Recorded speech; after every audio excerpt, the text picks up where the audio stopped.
आज थोड़ा सा इसे देख लेते हैं। आपको सिर्फ ये याद रखना है कि रिसिपिएंट कौन है ना। और जब आप इस टॉपिक की हेडिंग को देखते हो तो भाई राइट साइड कॉर्नर पे जो आते हैं वो रिसिपिएंट शो होते हैं। हमने देखा था ना स्टार्टिंग राइट साइड कॉर्नर पे देख रिसिपिएंट लिखे हुए हैं। और क्योंकि ये आरसीएम के केसेस पढ़ रहे हैं, रिवर्स चार्ज मैकेनिज्म के केसेस पे पढ़ रहे हैं, तो इसमें रेसिपिएंट जो है वही टैक्स पे करने के लिए लायबल होता है। तो हमने जीटीए के बारे में पढ़ा था, ठीक है। जीटीए का डायग्राम भी देखा था हमने, ठीक है। फिर हमने एडवोकेट्स के बारे में पढ़ा था, उसका भी शायद डायग्राम बनाया हो, नहीं बनाया होगा तो कोई बात नहीं, जरूरत नहीं। अच्छा, इसके बाद आर्बिट्रल ट्रिब्यूनल, वही एडवोकेट से रिलेटेड सर्विसेज ही हो गई ये भी एक तरह से, ठीक है। ये हम लोगों ने देखा था। स्पॉन्सरशिप के केस में अगर स्पॉन्सरशिप की सर्विस दी जा रही है by way of sponsorship to any body corporate और पार्टनरशिप फर्म, तो कोई भी पर्सन प्रोवाइड कर रहा है, ये सर्विस प्रोवाइडर यहाँ पर है, कोई भी पर्सन प्रोवाइड कर रहा है किसी बॉडी कॉर्पोरेट को या पार्टनरशिप फर्म को स्पॉन्सरशिप सर्विस प्रोवाइड कर रहा है, तो लायबल टू पे जीएसटी कौन है? आरसीएम का केस, बॉडी कॉर्पोरेट या पार्टनरशिप फर्म लायबल होगी जीएसटी पे करने के लिए। बच्चों एक क्वेश्चन पूछ रहा हूँ, अभी मैं देख रहा था इसी बुक में ना सबसे नीचे दिया हुआ है वो क्वेश्चन। क्वेश्चन ये दिया हुआ है कि एक पर्सन मिस्टर एक्स को स्पॉन्सरशिप सर्विस दे रहा है, कोई भी पर्सन, या मान लो एक बॉडी कॉर्पोरेट जो है वो मिस्टर एक्स को स्पॉन्सरशिप सर्विस दे रही है, जो सर्विस रेसिपिएंट है वो मिस्टर एक्स है, इंडिविजुअल है, ठीक है। तो क्या आरसीएम का केस एप्लीकेबल होगा, यस और नो? बिकॉज तो यहाँ पर बस यही ध्यान रखना है कि अगर रेसिपिएंट बॉडी कॉर्पोरेट या पार्टनरशिप फॉर्म नहीं है तो आरसीएम का केस एप्लीकेबल भी। अगर यहाँ पर रेसिपिएंट जो है कोई इंडिविजुअल है, नेचुरल पर्सन है, तो भाई फिर यहाँ पर आरसीएम का केस भी एप्लीकेबल नहीं होगा। तो आपको बस हम्म। ध्यान रखना है कि भाई किस केस पर आरसीएम का केस एप्लीकेबल है, ये ध्यान रखना। जैसे यहाँ पर बिजनेस एंटिटी के ऊपर लिखा हुआ है ना, तो ये बिजनेस एंटिटी लिखा है, तो भाई अगर कोई किसी को पर्सनल नेचर की सर्विस मिल रही है तो भाई वो वहां पर आरसीएम नहीं है। सिर्फ बिजनेस एंटिटी अगर सर्विस रिसिपिएंट है तभी आरसीएम का केस अप्लाई होगा। ऐसे ही एडवोकेट वाली सर्विसेज में भी हम लोगों ने देखा था, है ना। एडवोकेट वाली सर्विसेज में भी देखा था कि भाई बिजनेस एंटिटी लिखा था कि अगर किसी एडवोकेट से सर्विस ले रहा है, बिजनेस एंटिटी ले रही है, तभी आरसीएम का केस है। अगर पर्सनल नेचर की सर्विस है तो आरसीएम एप्लीकेबल नहीं होगा। बच्चों इन छोटे छोटे पॉइंट्स को बस ध्यान रखना। और सीजी एसजी ये सब अगर सर्विस प्रोवाइड कर रहे हैं बिजनेस एंटिटी को, ठीक है, तो आरसीएम एप्लीकेबल होगा। अच्छा, ये भी डिस्कस हो गया था हम लोगों का, services supplied by renting of immovable property. भाई यहाँ पर रेंटिंग ऑफ इमूवेबल प्रॉपर्टी की बात हम लोगों ने की है, ठीक है। बस ये ध्यान रखना, renting of immovable property service कौन सप्लाई कर रहा है? सीजी, एसजी, CGST यूटी वही और थी। एलए। अच्छा, और किसी भी पर्सन को अगर प्रोवाइड हो रही है लेकिन वो रजिस्टर होना चाहिए, तो भाई आरसीएम का केस एप्लीकेबल होगा।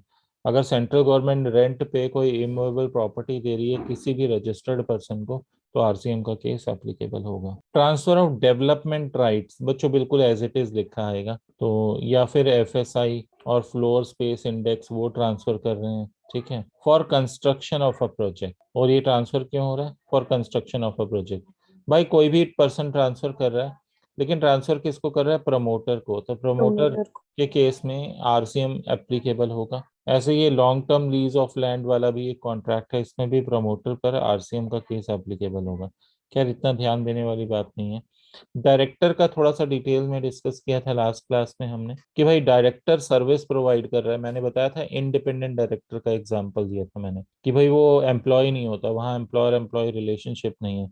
तो इंडिपेंडेंट डायरेक्टर कंपनी को सर्विसेज दे रहे हैं, कंपनी सर्विसेज को रिसीव कर रही है, आरसीएम का केस है, कंपनी लायबल होगी जीएसटी पे करने के लिए, ठीक है ना। अच्छा, इंश्योरेंस एजेंट वाला एक डायग्राम बना देता हूँ, ये थोड़ा सा ना कंफ्यूजन होती है कई बार बच्चों। सेवेंथ पॉइंट के ऊपर एक कंपनी है, मान लो LIC, life insurance corporation of India, ठीक है। अब भाई इसका एक एजेंट है, इसका क्या है, और उससे आगे होता है एक पॉलिसी होल्डर, आप इसे कस्टमर भी कह सकते। अब समझते हैं रिलेशन क्या है, काम किस तरह से होता है। LIC ने एक पॉलिसी निकाली, ठीक है, LIC ने एक पॉलिसी निकाली, ठीक है। एजेंट ने वो पॉलिसी किसको बेची, ठीक है, ये सेल करता है एक तरह से पॉलिसी। अच्छा अच्छा, अब होगा क्या, यहाँ पर ना दो सिचुएशंस क्रिएट होंगी। LIC एजेंट जो है, ठीक है, इसको मैं LIC एजेंट लिख देता हूँ। अच्छा, एजेंट अपने अब एजेंट यहाँ पर क्या है बच्चों, एजेंट जो है वो सर्विस प्रोवाइडर है। भाई ये पॉलिसी कर रहा है ना एलआईसी के लिए, और एलआईसी इसे बदले में क्या देगी, बिल्कुल, तो एलआईसी बदले में इसे क्या देगी, कमीशन पे करेगी। एलआईसी एजेंट को कमीशन दे रही है और ये आगे अपनी सर्विसेज दे रहा है। ये सर्विसेज दे रहा है मीन्स पॉलिसी सेल कर रहा है, ठीक है, कंपनी के बिहाफ पे पॉलिसी सेल कर रहा है, तो ये सर्विसेज दे रहा है एलआईसी को। अच्छा, ये तो बात हो गई इन दोनों के बीच में रिलेशन क्या है। यहाँ पर सर्विस प्रोवाइडर कौन है, एजेंट, और सर्विस रेसिपिएंट कौन है, सर्विसेज। एजेंट की सर्विसेज एलआईसी को मिल रही है, ठीक है, एजेंट की सर्विसेज किसको मिल रही है, एलआईसी को मिल रही है। तो यहाँ पर एजेंट जो है ना वो सर्विस प्रोवाइडर कंसिडर होगा कि भाई वो सर्विस प्रोवाइड कर रहा है, पॉलिसी बेच रहा है कंपनी की, तो पॉलिसी बेचने की सर्विस प्रोवाइड कर रहा है एलआईसी को, और एलआईसी बदले में उसे क्या दे रही है, कमीशन दे रही है। तो यहाँ पर सर्विस प्रोवाइडर एजेंट है और सर्विस रेसिपिएंट कौन है, एलआईसी, इंश्योरेंस कंपनी। बच्चों यहाँ ये आरसीएम का केस एप्लीकेबल है, आरसीएम एप्लीकेबल होगा। अच्छा, हु इज लायबल टू पे जीएस आरसीएम में, अच्छा सर्विस प्रोवाइडर देता है, रेसिपिएंट देता है, सर्विस रेसिपिएंट, एलआईसी क्या होगी, लायबल टू पे ऑन कमीशन, ठीक है, under RCM reverse charge mechanism. हाँ, बस यहाँ पर ध्यान रखना है कि एजेंट सर्विस प्रोवाइडर है, एलआईसी सर्विस रेसिपिएंट है। बच्चों एलआईसी की जगह हम किसी दूसरी का इंश्योरेंस कंपनी का भी एग्जांपल ले सकते थे, ठीक है। अब यहाँ पर ना मुझे एक केस और समझाना है बच्चों, ये ध्यान देना। अब एलआईसी कुछ चीजें पॉलिसी होल्डर के साथ भी कर रहा है। एलआईसी की अगर बात करें तो यहाँ पॉलिसी जो बेची है, एलआईसी की पॉलिसी गई है पॉलिसी होल्डर के बाद, इसके बदले में एलआईसी को क्या मिलेगा, पॉलिसी होल्डर से प्रीमियम मिलेगा। तो मैं अगर यहाँ पर थोड़ा सा इसे चेंज कर दूं, मैं एरो इधर से लगा दूं, ठीक है, कि अब क्या हो रहा है, पॉलिसी होल्डर दे रहा है एलआईसी को, क्या दे रहा है, प्रीमियम, ठीक है, पेड पेड बाय, ये थोड़ा केस अलग हो जाएगा, टू इंश्योरेंस कंपनी। बच्चों क्या इस पे जीएसटी लगेगा, बच्चों यहाँ पर ऊपर तो हमने जीएसटी की बात की थी कमीशन पे, ठीक है, ऊपर जो हम लोग चेक कर रहे थे कि भाई जीएसटी लगेगा नहीं लगेगा, वो हम बात कर रहे थे किस पे, कमीशन पे, कि भाई कमीशन पे जीएसटी लगेगा या नहीं लगेगा, ठीक है। अब यहाँ किसकी बात कर रहे हैं, यहाँ तो हमने कमीशन की बात की थी, यहाँ हम प्रीमियम की बात कर रहे हैं, बात समझ गए, दोनों चीजें अलग हैं। तो कमीशन पे जीएसटी कौन पे कर रहा था, कमीशन पे जो लायबिलिटी थी पे करने की वो एलआईसी की थी, ठीक है, आरसीएम एप्लीकेबल था। लेकिन प्रीमियम जो पे कर रहा है, पॉलिसी होल्डर पे कर रहा है एलआईसी को, इस पर जीएसटी कौन देगा बच्चों, इस पर ये कौन सा केस एप्लीकेबल होगा। पहली बात यहाँ पर आपको ये देखना पड़ेगा कि सर्विस प्रोवाइडर कौन है और रेसिपिएंट कौन है। अगर इस लाइन में देखें तो यहाँ पर सर्विस प्रोवाइडर जो है वो एलआईसी, बात समझ रहे हो, ये जो पॉलिसी बेची है, पॉलिसी के लिए सर्विस प्रोवाइडर कौन है, एलआईसी, और पॉलिसी होल्डर क्या कहलाएगा, सर्विस रिसिपिएंट। तो वो ऊपर वाला एजेंट वाला केस अलग था, और ये एलआईसी और पॉलिसी होल्डर के बीच में जो रिलेशन है ये केस अलग है, ठीक है। इसमें कभी हम लोग को कंफ्यूज नहीं होना कि भाई एजेंट के साथ क्या रिलेशन था, वो अलग एलआईसी का, ठीक है, इंश्योरेंस कंपनी का, और पॉलिसी होल्डर के साथ क्या रिलेशन अलग है। एलआईसी और एजेंट के केस में पता है क्या था, एलआईसी सर्विस रिसिपिएंट था एजेंट के साथ, जब ट्रांजेक्शन हुई कि एजेंट भाई सर्विसेज दे रहा है, तो एजेंट सर्विस प्रोवाइडर है और एलआईसी सर्विस रिसिपिएंट है। लेकिन जब पॉलिसी होल्डर के साथ कंपेयर करेंगे तो यहाँ पर एलआईसी या इंश्योरेंस कंपनी सर्विस प्रोवाइडर बन जाएगी और पॉलिसी होल्डर हमारा सर्विस रिसिपिएंट होगा। बच्चों इसका डायग्राम आप चाहो तो अलग से भी बना सकते हो। यहाँ पर केस कौन सा एप्लीकेबल होगा, क्या ये आरसीएम का केस है या ये एफसीएम का केस, तो ये फॉरवर्ड चार्ज मैकेनिज्म का केस है, और यहाँ पर भी लायबिलिटी टू पे टैक्स, क्योंकि एफसीएम में कौन लायबल होता है, सप्लायर कह लो या सर्विस प्रोवाइडर इज लायबल। यहाँ पर सर्विस प्रोवाइडर कौन है, ठीक है, तो एलआईसी इज लायबल टू पे जीएस अंडर फॉरवर्ड चार्ज में। तो इंश्योरेंस एजेंट वाला केस अलग है और पॉलिसी होल्डर वाला केस, हाँ, इन दोनों को अलग अलग लेके चलना है। पॉलिसी होल्डर जो प्रीमियम दे रहा है उस पर जीएसटी कौन पे करेगा, एलआईसी पे करेगा as a service provider FCM के अंडर, ठीक है। और एजेंट जो सर्विसेज दे रहा है एलआईसी को, इंश्योरेंस कंपनी को, तो उसमें आरसीएम एप्लीकेबल होगा, और सर्विस रिसिपिएंट जो है एलआईसी है आरसीएम में, तो शॉर्ट में दोनों में इंश्योरेंस कंपनी ही जीएसटी पे करेगी, दोनों ही केस इंश्योरेंस का। बच्चों ये डायग्राम भी हो गया, नेक्स्ट देख। अच्छा, अब हम लोगों ने services supplied by insurance agent देख लिया है ना। अच्छा, लायबल कौन है जीएसटी पे करने के लिए, जो इंश्योरेंस बिजनेस कर रहा है।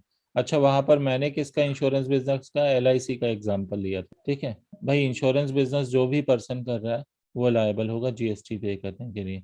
तो वहां पर LIC का एग्जाम्पल लिया तो LIC लायबल थी। अच्छा, इसके अलावा ना रिकवरी एजेंट होते हैं, सुना होगा रिकवरी एजेंट के बारे में, सुना हुआ है बच्चे? लोन तो बहुत आसानी से मिल जाता है, लेकिन जब इंस्टॉलमेंट नहीं भरते तो क्या होता है, फिर रिकवरी एजेंट पीछे लगते हैं, ठीक है। यस। फिर रिकवरी एजेंट पीछे लगते हैं और वो आपसे पैसा रिकवर करने की कोशिश, ठीक है। अच्छा, यहाँ पर रिकवरी एजेंट जो है दे आर सर्विस प्रोवाइडर, ये हमें सर्विस नहीं दे रहे, ये लोन लेने वाले को सर्विस नहीं दे रहे, ये बैंकिंग कंपनी को सर्विस दे रहे। तो सर्विस रिसिपिएंट कौन हो गया भाई? जिन्होंने लोन दिया था, मतलब बैंक ने लोन दिया था, फाइनेंशियल इंस्टीट्यूशन ने लोन दिया था, NBFC ने लोन दिया था, अब उनका रिकवर नहीं हो रहा, तो फिर वो रिकवरी एजेंट को अपॉइंट करते। रिकवरी एजेंट लोन रिकवर करवाने में हेल्प करता है, तो इसे सर्विस प्रोवाइडर कहते हैं। और बैंकिंग कंपनी या फाइनेंशियल इंस्टीट्यूशन जो होते हैं सर्विस रिसिपिएंट है, RCM के केस में कवर होगा, ठीक है। और हु इज लायबल टू पे GST? बैंकिंग कंपनी, ठीक है। बैंकिंग कंपनी, फाइनेंशियल इंस्टीट्यूशन इसके इनकी सर्विसेज के अगेंस्ट इन्हें कमीशन देती है, ठीक है।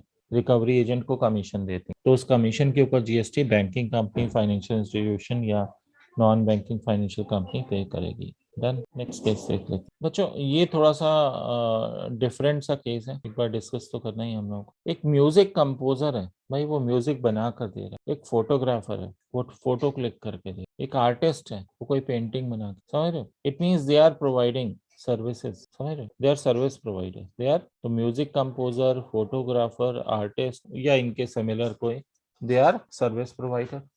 अच्छा, अब ये सर्विस प्रोवाइडर प्रोवाइड किसको कर रहे हैं भाई? जिसको सर्विस प्रोवाइड कर रहे हैं वो या तो कोई कंपनी है, म्यूजिक कंपनी है, उसको सर्विस प्रोवाइड कर रहे हैं, या कोई प्रोड्यूसर है, कोई फिल्म वगैरह बना रहा है या कोई सीरियल वगैरह बना रहा है, कुछ बना, तो उसको ये, चाहे वो सॉन्ग लॉन्च कर रहा है, प्रोड्यूस कर रहा है, ठीक है ना। तो ये लोग म्यूजिक कंपोजर, फोटोग्राफर, आर्टिस्ट, ये अपनी सर्विसेज दे रहे हैं म्यूजिक कंपनी को, प्रोड्यूसर को, ठीक है, जो कि लोकेटेड कहाँ पर है? टैक्सेबल टेरिटरी में। तो भाई यहाँ पर सर्विस रिसिपिएंट जो है वो प्रोड्यूसर या फिर म्यूजिक कंपनी है, और RCM का केस एप्लीकेबल है, तो GST कौन पे करेगा?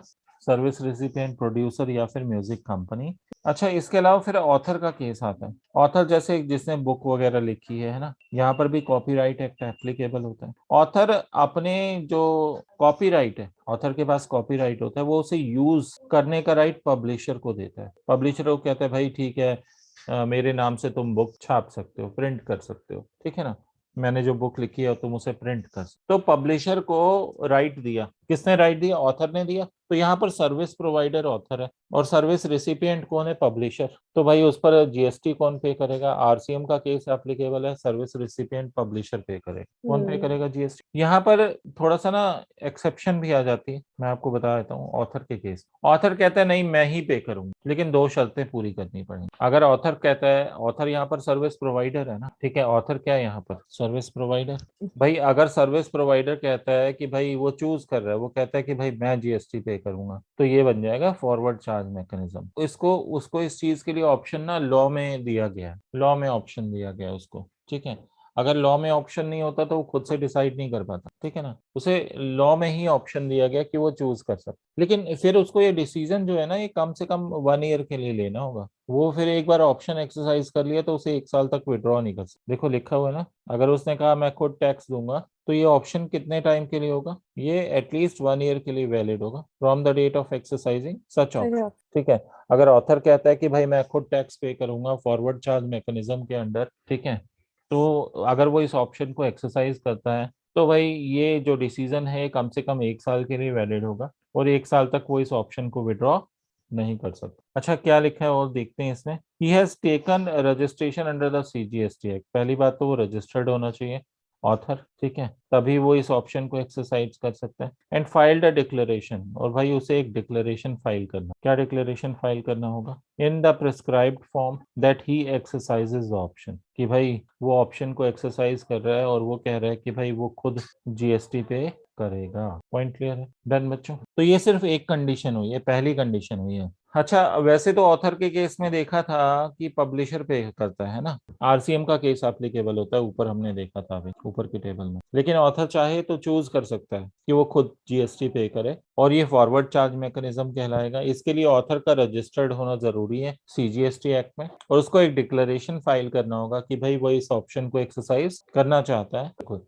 और ये जो डिसीजन होगा वो कम से कम 1 साल तक वो विड्रॉ नहीं कर सकता from the date of exercising such option. ठीक है बच्चों, ये तो हो गई पहली कंडीशन जो ऑथर को फुलफिल करनी है। ये पहली कंडीशन थी जो किसको फुलफिल करनी है, ऑथर को फुलफिल करनी है। सेकंड कंडीशन क्या है? सेकंड कंडीशन यहाँ देखिए, एक और डिक्लेरेशन की बात हो रही है और ये डिक्लेरेशन किस पर देना होगा, इनवॉइस के ऊपर डिक्लेरेशन। ठीक है, by him in prescribe form to the publisher.